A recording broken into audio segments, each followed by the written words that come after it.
Just die.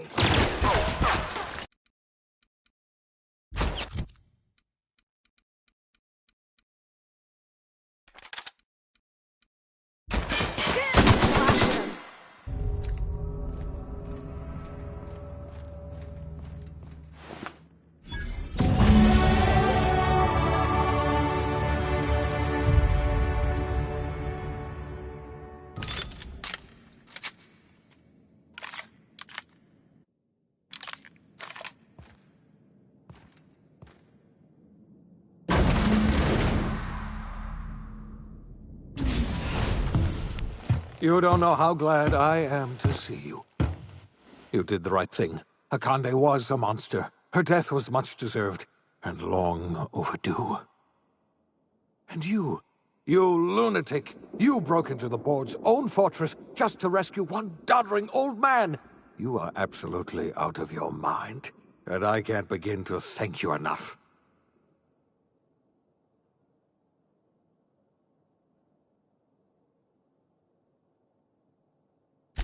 I'm all right, thanks to you. Akande wanted my cooperation. I'm quite sure she would have beaten it out of me if you hadn't arrived. You've broken the board's stranglehold on this colony, and you saved my life. But there's still so much we have yet to accomplish. You and I are going to have to work harder than ever to save Halcyon. I'm afraid the situation is far worse than any of us ever anticipated.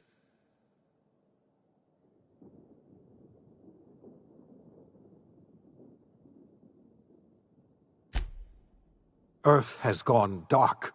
We haven't received a single message in 3 years. There's been no communication, no signals, nothing. 2 years ago, the Earth's Directorate's frigate disappeared on their way back to Earth. We don't know what they discovered when they arrived, or if they arrived at all. They haven't exactly been hands-on around here anyway. So there's one less rubber stamp to worry about. Earth is humanity's home planet, Miss Fenhill. The psychological effects of losing our original home will be devastating. You mean we're all alone out here? Really alone? I'm afraid so, Miss Holcomb. Halcyon is the only home we have left. Returning to Earth is no longer an option. We're in serious trouble, my friend. Do you know what this means for Halcyon? We can't rely on Earth for support anymore. We've been cut loose. We're entirely on our own.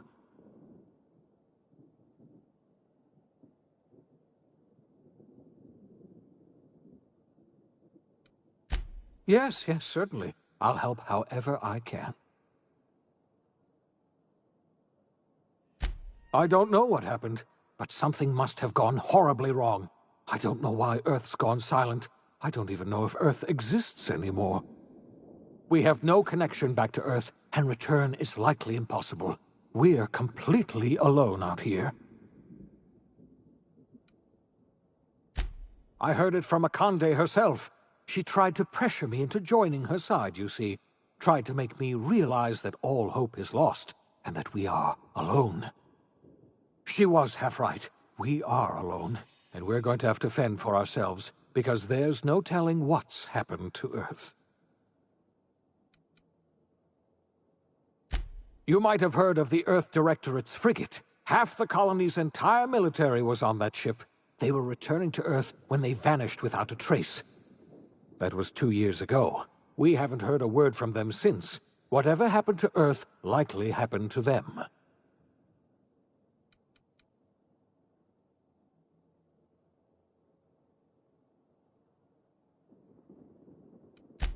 I wasn't trying to hide the truth from you, but after all you've done, I owe you an explanation.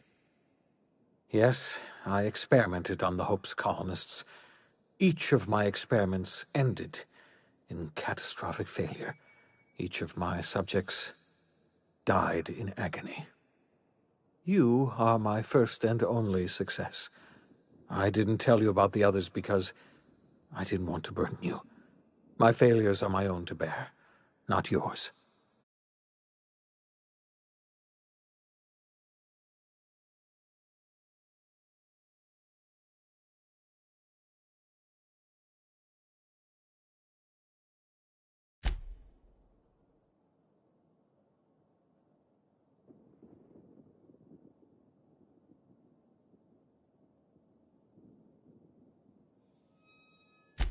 Thank you.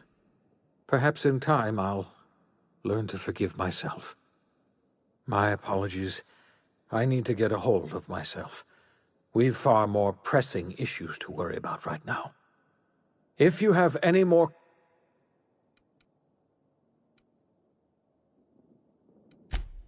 Yes, we do. You've done a marvelous thing. You've succeeded where anyone else would have...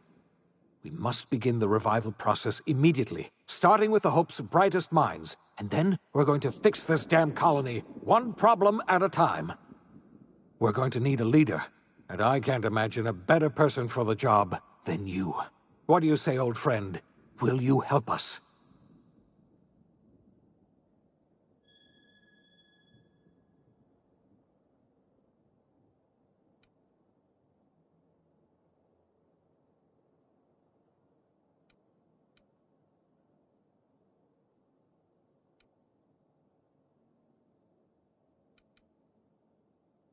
I can't tell you how glad I am to hear that. When I revived you, I thought we were going to save this colony all by ourselves. But I was wrong. We can't save Halcyon on our own. We're all going to have to pull together, somehow. We are not a colony anymore. Our last connection to Earth has been severed. I don't know if we'll survive, but we're going to have to try our best.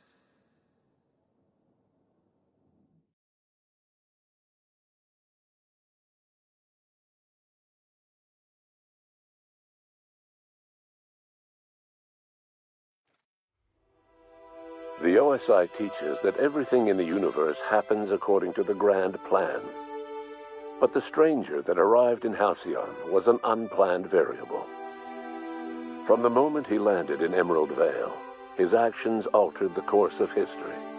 The events on Tartarus brought about the end of the board's authority. But the board's mistakes would haunt the colony for decades to come. The damage they left behind would require the work of a generation to repair. Dr. Phineas Wells began reviving a handful of the Hope's colonists, engineers, scientists, technicians, and intellectuals. They were among the brightest minds the Earth had ever sent out into the stars. The Hope scientists and engineers woke up in a colony descending headlong into total collapse. With no way to return to Earth, they had no choice but to band together and devote themselves to the cause of saving Halcyon. The people of Halcyon were nothing if not hardy. In the absence of the board's authority, many of the colony's settlements banded together with a single purpose in mind: survival. Life was especially hard in the years to come. Some towns dissolved by attrition and starvation, but most of them found a way to carry on. In the years to come, Halcyon was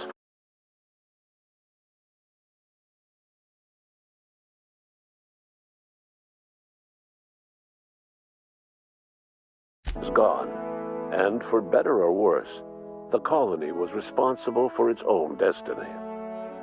Left unchecked, the war on Monarch consumed both MSI and the Iconoclasts. And when the sulfur cloud settled, only stragglers from both factions remained. Some found their way to Sublight, some to Terra 2, and some lived their final years fighting for food in the wilderness. In the end, only the beasts remained. Sublight Salvage adapted to the changes in Halcyon, shifting their business model to suit the times. Their claims of legitimacy were scrutinized, but ultimately unquestioned. Lilia Hagen would continue to protect her family as ruthlessly as ever. Adelaide McDevitt replaced Reed Thompson as the leader of Edgewater. She and her followers transformed Edgewater in their image. Anyone loyal to Reed was pressured into leaving town, and those who stayed behind adapted to her way of life. Adelaide transformed the old cannery into a new garden. The nearby Edgewater Cemetery provided a convenient source of fertilizer. Under the leadership of Junlei Tennyson, the groundbreaker held firm against corporate influence. The ship's mechanical stability gave Junlei the time to educate a promising generation of engineers, schooled in her family's traditions. The future of the Groundbreaker looks promising. The rediscovery of the Hope and the abandonment of the lifetime employment program forced Byzantium to come to terms with some uncomfortable realities about the state of Halcyon. While Byzantines were reluctant to surrender the luxuries they'd grown accustomed to, the board's diminished authority gave them little choice in the matter. Nearly everyone had to learn to make do with less. Some even had to get jobs. It was a dark time indeed. Your influence shifted Ellie's perspective. She finally admitted, albeit grudgingly, that she just might need other people. Sometimes. With a steady income from the life insurance payouts, she was finally able to afford a ship of her own. She hired a small crew and flew supply missions to communities on the fringe. Some of them were even legal. Life in Halcyon was sobering for Felix Millstone. The grand revolution he dreamed of never came. There was no great awakening for the colony, no celebrations in the streets. There was only the hard, desperate work of trying to repair a broken colony. Felix never had a head for numbers, but if there was labor to be done, he was there to help.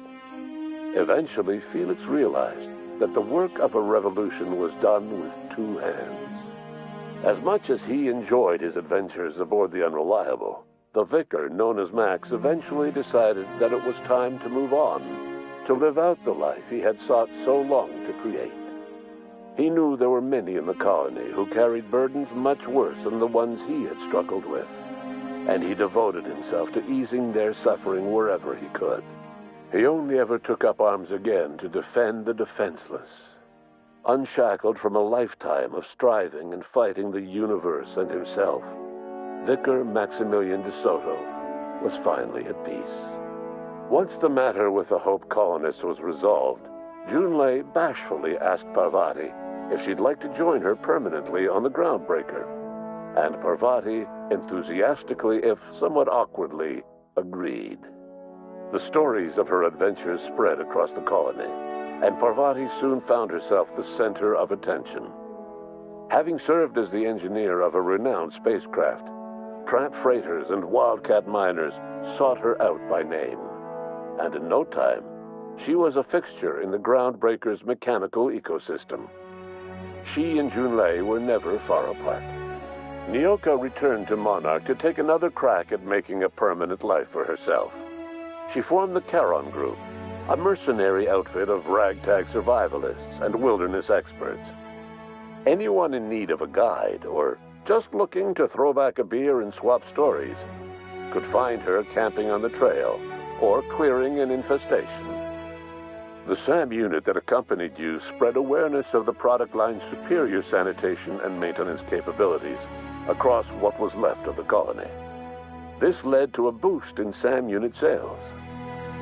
Did you know that SAM units are the longest-lasting, toughest-acting cleaning solution in Halcyon?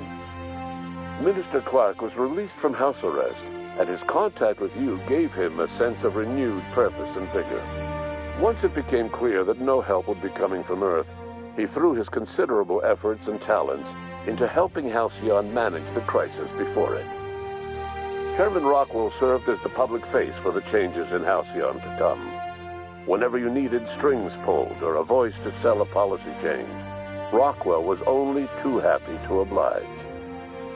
As for Dr. Phineas Wells, he spent his remaining years in his orbital lab. Though he was always haunted by the failures of his past, he was determined to make things right by building toward the future. Dr. Wells was able to revive many more scientists and engineers than he first expected, thanks to the additional batch of chemicals you stole from the Ministry. Wells never forgot about the human lives that were lost in acquiring these chemicals. The revival project was hard and painful work, but in the end, despite limited resources, over half the Hope's colonists were successfully revived. Even after Wells passed away, the Hope scientists and engineers worked night and day to pull Halcyon from the brink of collapse. Their efforts continue to this day, which may be reason enough for optimism. Dr. Wells laid the groundwork for the project to save the colony, but he would never live to see the fruits of his labor. He passed away a few years later.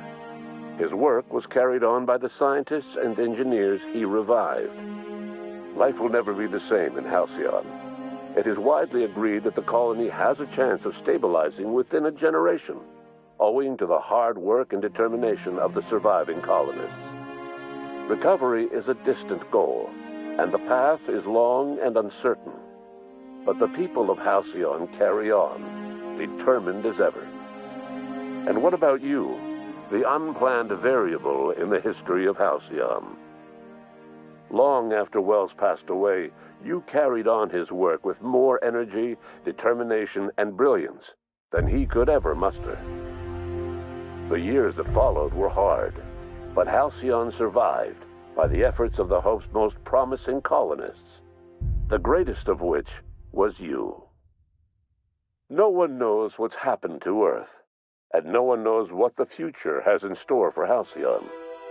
All we know for certain is this: the name of the Unreliable and that of its intrepid captain will remain the subject of countless stories for years to come.